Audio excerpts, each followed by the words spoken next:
Selamat siang semuanya. Di sini saya akan menjelaskan tentang audit siklus kas yang dimana anggota kelompoknya saya Muhammad Rifaldi dengan Banu Ansori. Kas dan kas kecil. Pengertian kas dan setara kas. Kas merupakan sejumlah uang tunai dan simpanan uang di bank dalam bentuk giro, surat-surat berharga yang jatuh tempo dalam waktu kurang dari 3 bulan yang dapat digunakan sebagai alat pertukaran yang normal.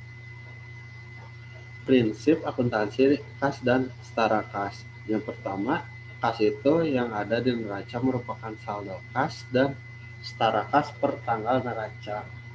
Yang kedua, kas dalam bentuk falas disajikan dengan kurs tanggal neraca. Saldo kas meliputi uang tunai di perusahaan, simpanan simpanan uang di bank dan dana tetap simpanan di bank untuk upah dan kas kecil.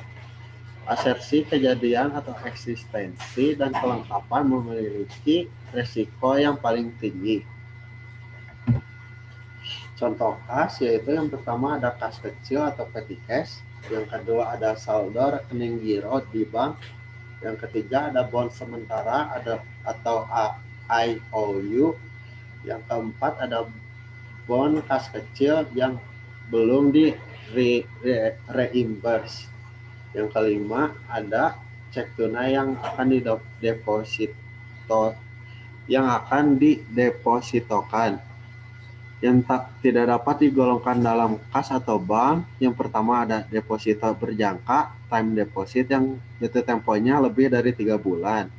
Yang kedua cek mundur dan cek kosong.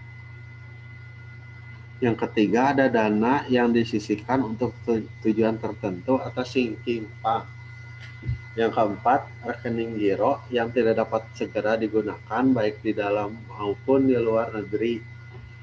Untuk memenuhi persyaratan setara kas, yang pertama ada investasi harus segera dapat diubah menjadi kas dalam jumlah yang telah diketahui atau jatuh tempo dalam waktu sampai dengan 3 bulan dari tanggal perolehan tanpa menghadapi resiko perubahan nilai yang signifikan. Yang kedua adalah cerukan atau bank overdraft. Yang tidak termasuk setara kas yaitu investasi dalam bentuk saham preferen yang dibeli dan akan segera jatuh tempo serta tanggal penembusan atau redemption date telah ditentukan. Sistem kas kecil. Yang A, prosedur pembentukan dana kas kecil, impress fund system dan fluxional fund system. Yang B, prosedur permintaan dan pertanggungjawaban pengeluaran dana kas kecil. Yang C, prosedur pengisian kembali dana kas kecil. Siklus kas. Kas terdiri dari 3 sistem yang masing-masing terdiri dari berbagai jaringan prosedur. Sistem penerimaan kas yang pertama, yang A, prosedur penerimaan kas dari penjualan tunai, yang B, prosedur penerimaan kas dari penerimaan piutang, yang C, prosedur setoran ke bank, yang D, prosedur pencatatan penerimaan kas. Sistem pengeluaran kas ada 3. Yang pertama ada prosedur pembuatan bukti kas keluar. Yang kedua prosedur pembayaran kas. Yang ketiga prosedur pencatatan pengeluaran kas.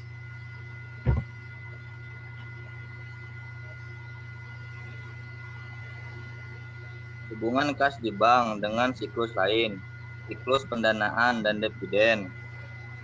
Kas di bank bisa berupa saham biasa. Saham biasa bisa ditarik kembali oleh perusahaan dan bisa penerbitan saham baru oleh perusahaan. Utang dividen akan dibayarkan menggunakan kas di bank. Tambahan modal disetor di atas parai atau agio melalui penarikan kembali kas di bank dan penerbitan ID baru.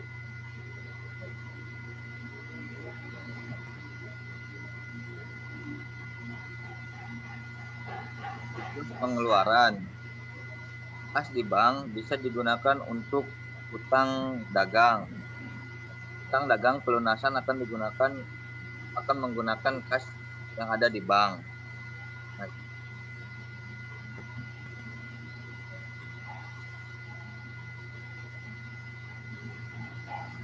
Siklus pendapatan.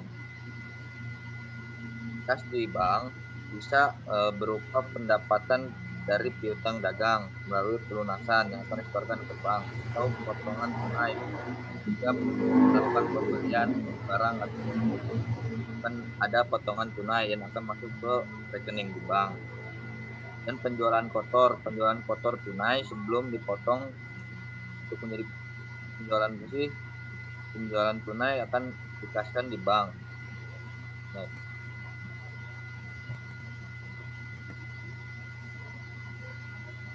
Siklus jasa dan personel. Upah gaji, bonus, dan komisi terutang akan dimasukkan di kas bank. Beban pajak penghasilan terutang akan dilakukan pelunasan melalui kas yang ada di bank. Potongan PPh dan potongan lainnya akan dilakukan pelunasan menggunakan kas di bank. Next.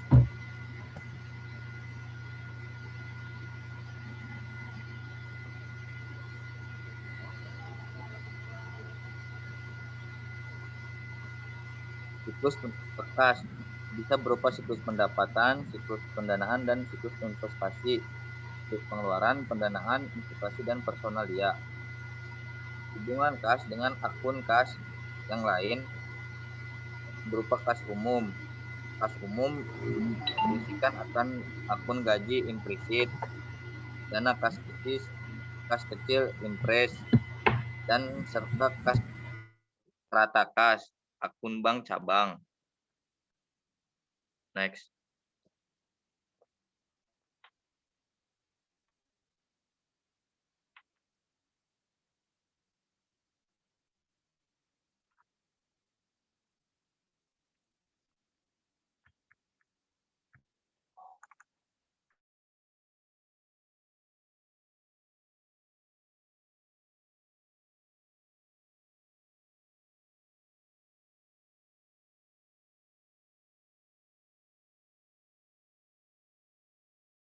Tercatat telah meliputi pengaruh semua transaksi yang terjadi.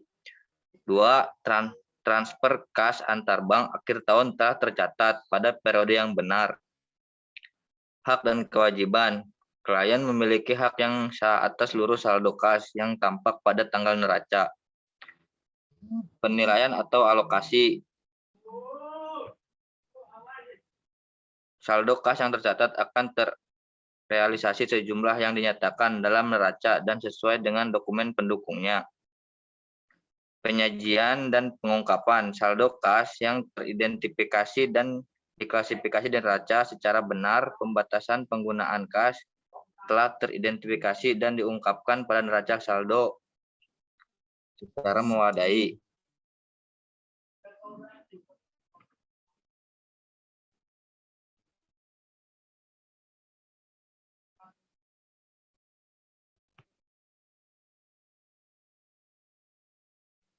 Tujuan audit terkait saldo dan pengujian terinci atas saldo untuk kas umum di bank.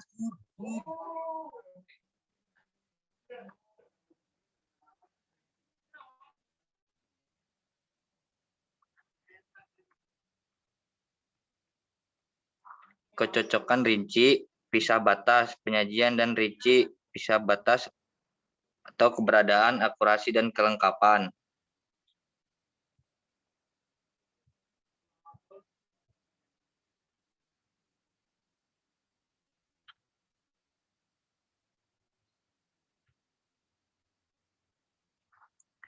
Keberadaan atau akurasi dan kelengkapan.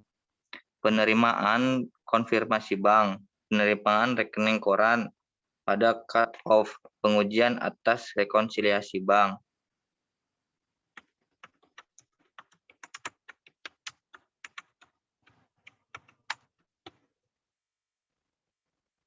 Tujuan audit. Tujuan audit umum memberikan opini audit.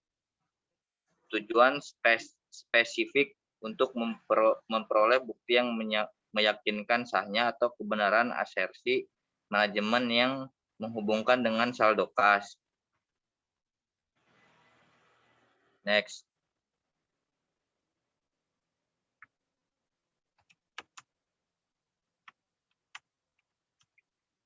Perencanaan audit. Perencanaan audit meliputi pemahaman bisnis dan usaha klien, prosedur analitis, menentukan tenaga kerja materialis, menentukan resiko audit. Next.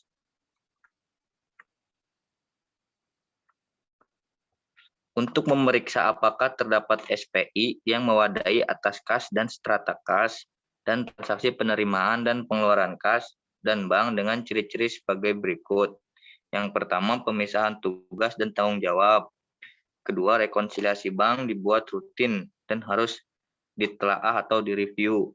Digunakan implicit fund sistem untuk mengelola kas kecil. Yang keempat, penerimaan kas, cek, dan giro disetor yang disetorkan ke bank. Uang kas harus disimpan di tempat yang aman dan dikelola dengan baik. Yang keenam, belangko cek dan giro disimpan di tempat yang aman. Cek dan giro ditulis atas nama dan ditandatangani oleh 2 orang. Selanjutnya, kasir diasuransikan dan diminta uang jaminan. Selanjutnya, gunakan kwitansi yang bernomor urut cek atau penumbren.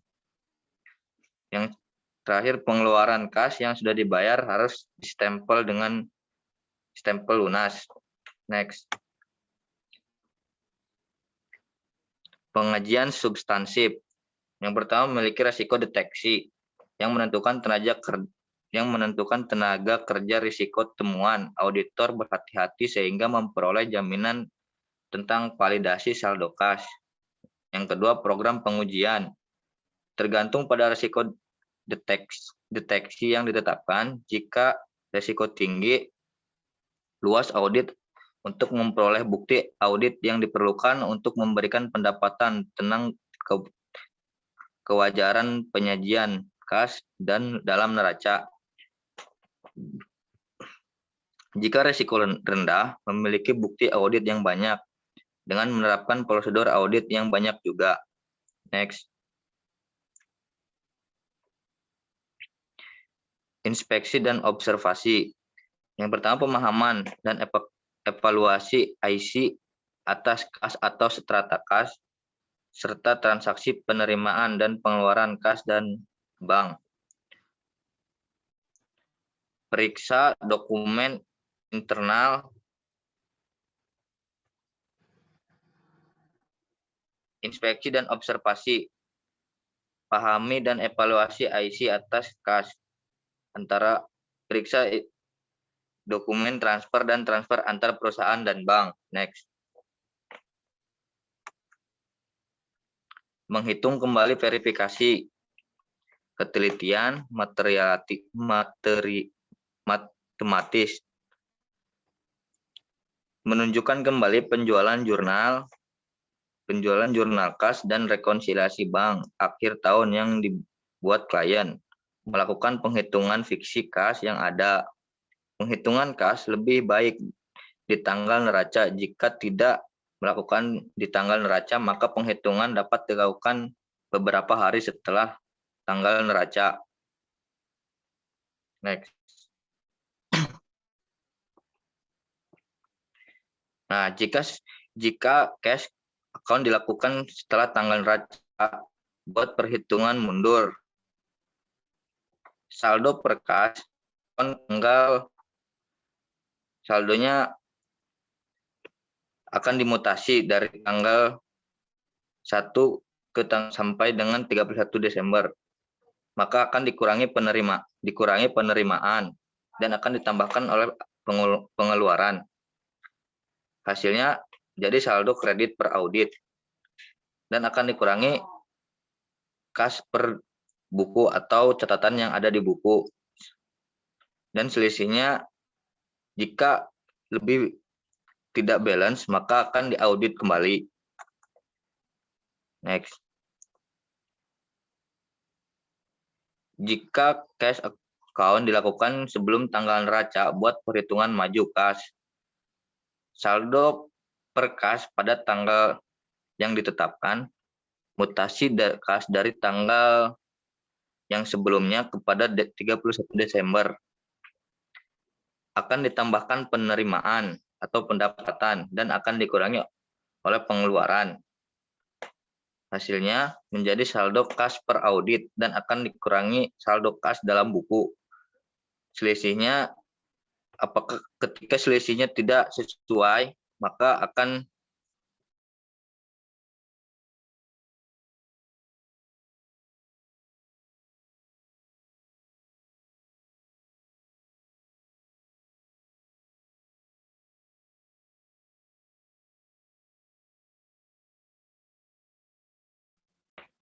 next.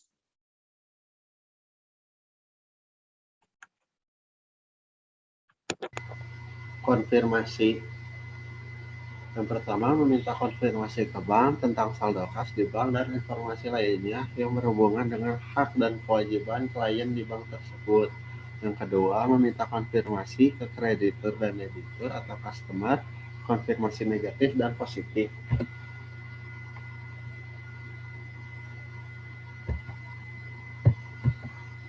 Wawancara. Yang pertama, meminta representasi manajemen lisan atau tertulis.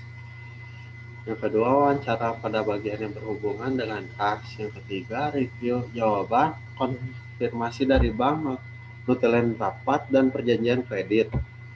Rekonsiliasi. Yang pertama, jika tekad temuan tinggi auditor meneliti rekonsiliasi bank yang dibuat oleh klien dan memverifikasi ketelitian matematis. Yang kedua, jika risiko temuan sedang, auditor cukup mereview rekonsiliasi tersebut. Yang ketiga, jika risiko temuan rendah, auditor dapat menyusun rekonsiliasi berdasarkan data pada klien. Yang terakhir, jika risiko rendah atau auditor menduga adanya salah saji material, maka auditor tersebut harus menyusun rekonsiliasi dengan data yang diterima dari bank. Tracking dan vouching. Yang pertama, menentukan bahwa pemindahan atau transfer telah dicatat dengan benar sebagai penerimaan atau pengeluaran. Yang kedua, transfer dapat diuji dengan mereview semua pemindahan transfer antar bank atau perusahaan yang saling berhubungan untuk satu periode. Yang ketiga, periksa interbank transfer. Yang terakhir, pencatatan kas yang terlalu besar melalui transfer antar bank disebut kitting. Cek kitting. Cek kitting dilakukan untuk menutupi pemakaian kas perusahaan dengan cara melakukan transfer rekening dari bank satu ke rekening bank yang lainnya yang dananya digelapkan pada saat bank-bank menyiapkan rekening koran. Cut off atau uji pisah batas. Yang pertama, berhubungan langsung dengan tujuan pemeriksaan untuk menentukan kebenaran asersi terjadinya dan kelengkapan kas, pencocokan dokumen intern atau ekstern yang berhubungan dengan saldo kas. Semua kas yang dibukukan telah disetor, semua setoran telah dibukukan, semua pengeluaran kas dibayar oleh bank, semua jumlah yang dibayarkan oleh bank telah dibukukan. Lapping. Lapping adalah ketidakberesan sebagai akibat kekeliruan pencatatan kas yang disengaja yang pada umumnya berkaitan dengan penerimaan kas dari pelanggan atau debitur, tetapi dapat juga terjadi pada penerimaan kas jenis lain. Bentuk penyelewengan uang kas dengan cara menunda pencatatan kas yang diterima dari debitur dan menutupinya dengan penerimaan dari debitur berikutnya. Pengujian untuk mendeteksi atau menemukan lapping dilakukan jika risiko pengendalian penerimaan kas menengah atau tinggi. Prosedur mendeteksi lapping: yang pertama ada konfirmasi piutang usaha, yang kedua lakukan penghitungan kas secara mendadak, yang ketiga bandingkan rincian pada jurnal penerimaan kas dengan rincian bukti setoran yang berkaitan. Penyajian dan pengungkapan. Yang pertama, periksa apakah saldo kas atau setara kas dalam mata uang asing pertanggal neraca sudah dikonversikan ke dalam rupiah dengan kurs setengah BI pada tahun neraca dan selisih kurs dibebankan atau dikreditkan pada laba rugi tahun berjalan. Saldo kas atau setara kas telah disajikan